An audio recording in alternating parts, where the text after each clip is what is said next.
This channel does not promote any violent, harmful, or illegal activities. All content provided by this channel is meant for an educational purpose only. Cancer Healer Center, a new beginning.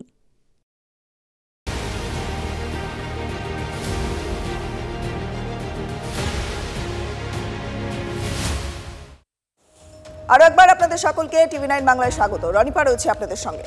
Bharat এবং বাংলাদেশের মধ্যে সীমান্তের উত্তেজনার ছবি পর দেখা গেছে। বাংলাদেশি দুষ্কৃতীরা তারা উস্কানি দিয়ে গেছে, আর এপারে অনুপ্রবেশের চেষ্টা, বাধা পেয়ে বিএসএফ এর উপরেই হামলা। ঠিক এই পরিস্থিতিতে আজ দিল্লিতে বিএসএফ এবং বিজিবির ডিজি পর্যায়ের বৈঠক। অবশ্যই বুঝতে পারছেন, একটা উচ্চ পর্যায়ের বৈঠক হতে চলেছে। ডিজি পর্যায়ের বৈঠক হবে বিএসএফ এবং বিজিবির মধ্যে। 17 থেকে 20 ফেব্রুয়ারি দিল্লিতে 55তম বিএসএফ বিজিবির মহাপরিচালক পর্যায়ের বৈঠক আছে। বৈঠকে ভারত বাংলাদেশ সীমান্তে কাঁটাতারহীন এলাকায় কাঁটাতার দেওয়া, অনুপ্রবেশ সহ একাধিক বিষয় নিয়ে দুই দেশের সীমান্তরক্ষী বাহিনীর শীর্ষ আধিকারিকদের মধ্যে আলোচনা হওয়ার কথা রয়েছে। ভারত এবং বাংলাদেশ সীমান্ত, সেই সীমান্তে লাগাতার উত্তেজনার ছবি দেখা গেছে এবং এই যে সীমান্ত লাগোয়া জায়গাগুলো রয়েছে ভারত বাংলাদেশের জুড়ে, সেই সীমান্তগুলোতেই কিন্তু উত্তেজনা বারবার সামনে এসেছে। কখনো কখনো বাংলাদেশিরা তারা অনুপ্রবেশ করবার চেষ্টা করেছে, সেখানে বিএসএফ তাদেরকে থামিয়েছে।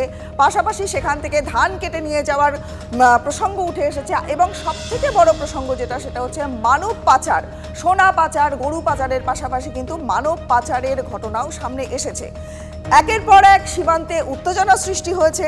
বাংলাদেশি দুষ্কৃতীদের উত্তেজনা, উস্কানি তৈরি করেছে তারা এবং এপারে বারবার অনুপ্রবেশের চেষ্টা করেছে। সেই ছবিগুলো একের পর এক আমরা সামনে এনেছি। আর বারবার বাধা পেয়ে বিএসএফ এর উপরে কিন্তু হামলার চেষ্টাও চালানো হয়েছে। ঠিক এই পরিস্থিতিতে আজ দিল্লিতে বিএসএফ এবং বিজিবির মধ্যে ডিজি পর্যায়ের একটা বৈঠক রয়েছে 17 থেকে 20 ফেব্রুয়ারি। এই কদিনের মধ্যেই দিল্লিতে 55তম বিএসএফ বিজিবি মহাপরিচালক পর্যায়ের বৈঠক। বৈঠকে ভারত বাংলাদেশ সীমান্তে কাঁটাতারহীন এলাকায় কাঁটাতার দেওয়া, অনুপ্রবেশ সহ একাধিক বিষয় নিয়ে নিশ্চয়ই দুই দেশের সীমান্তরক্ষী বাহিনীর শীর্ষ আধিকারিকদের মধ্যে আলোচনা হবার কথা। বৈঠকে থাকবেন ডিজি বিএসএফ দলজিৎ সিং চৌধুরী এবং বিজিবির মেজর জেনারেল মোহাম্মদ আশরাফুল্লাহমান সিদ্দিকী। প্রশ্ন একটাই যে ভারত বাংলাদেশ সীমান্ত নিয়ে বেশ কিছুদিন ধরে উত্তেজনার পরিস্থিতি তৈরি হচ্ছে। বাংলাদেশের জবে থেকে অন্তর্বর্তী সরকার এসেছে, 5ই আগস্টের পর থেকে অন্তর্বর্তী সরকার আসবার পর থেকেই কিন্তু ভারত বাংলাদেশ সীমান্তে তার একটা প্রভাব পড়েছে এবং বারবার অনুপ্রবেশের চেষ্টা, বারবার উত্তেজনার সৃষ্টি হয়েছে। আমাদের সহকর্মী জ্যোতির্ময় কর্মকার এই মুহূর্তে রয়েছেন আমাদের সঙ্গে। জ্যোতির্ময়, সব থেকে বড় যেটা প্রশ্ন সেটা হচ্ছে এই যে বৈঠক হতে চলেছে, ডিজি পর্যায়ের একটা বৈঠক বিএসএফ এবং বিজিবির মধ্যে, কোন কোন বিষয়গুলো সামনে আসতে চলেছে? কারণ বারবার আমরা এই বিষয়গুলো কিন্তু দেখেছি যে কখনো অনুপ্রবেশের চেষ্টা, কখনো গরু পাচার, সোনা পাচার এবং মানব পাচার, এইগুলো তো সামনে এসেছে। তাহলে এখন এই যে সীমান্তবর্তী এলাকা, সেখানে কি কাঁটাতারের প্রসঙ্গটা সামনে আসবে? দেখো, আজ দুপুর 12টার সময় বাংলাদেশের ডিজির নেতৃত্বে, বিজিবির ডিজির নেতৃত্বে বাংলাদেশের বিজিবির যে প্রতিনিধি দল তারা এসে পৌঁছবে এবং যে খবর আমরা পাচ্ছি যে আজকে প্রাথমিকভাবে একটা ইনফর্মাল আলোচনা হবে। মূল যে আলোচনা, একেবারে এজেন্ডা ধরে আলোচনা, তা শুরু হবে আগামীকাল থেকে। বাংলাদেশের এই মুহূর্তে যে পরিবর্তিত পরিস্থিতি, তাতে বিএসএফ আর বিজিবির মধ্যে এতদিন পর্যন্ত যে বন্ধুত্বপূর্ণ সহাবস্থান ছিল তা সম্পূর্ণভাবে রাতারাতি পরিবর্তন হয়ে গিয়েছে এবং এই মুহূর্তে দাঁড়িয়ে বাংলাদেশের অভ্যন্তরে যে মানসিকতা জনমানুষের রয়েছে, তাতে কিন্তু অধিকাংশের মনেই বাংলাদেশের প্রতি একটা বা ভারতের প্রতি একটা শত্রু মনোভাবাপন্ন প্রবণতা আমরা এই মুহূর্তে দেখতে পাচ্ছি এবং তার প্রভাব কাজে কর্মে সবকিছুতে বিজিবির মধ্যেও দেখা যাচ্ছে। এর মধ্যে অন্যতম যে গুরুত্বপূর্ণ ইস্যু, যে শুধুমাত্র পশ্চিমবঙ্গে বাংলাদেশের সঙ্গে ভারতের যে সীমান্ত এলাকা রয়েছে, প্রায় 97টি জায়গাতে গত আগস্ট মাস থেকে এই ফেব্রুয়ারি পর্যন্ত ফেন্সিং করার চেষ্টা করা হয়েছে এবং যে জায়গাতে বিজেপি বারবার ধরে বাধা দিচ্ছে এবং শুধুমাত্র সরাসরিভাবে বিজেপি বাধা দিচ্ছে না, পরিকল্পিত এবং সংগঠিতভাবে দুষ্কৃতীদের কাজে লাগানো হচ্ছে।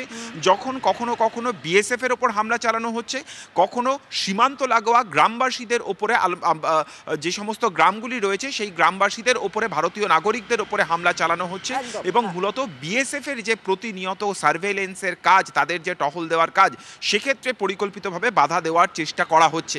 এই বিষয়গুলি মুখ্য আলোচনায় আসতে চলেছে এবং এর পাশাপাশি যে বিষয়ের উপর বিএসএফ সবথেকে বেশি জোর দেবে, যে শেখ হাসিনার সরকারের সময় দুই দেশের মধ্যে। তুমি নজর রাখো। অনেক ধন্যবাদ তোমায়। আর প্রাক্তন বিএসএফ কর্তা সমীর মিত্র, তার বক্তব্য শোনাবো।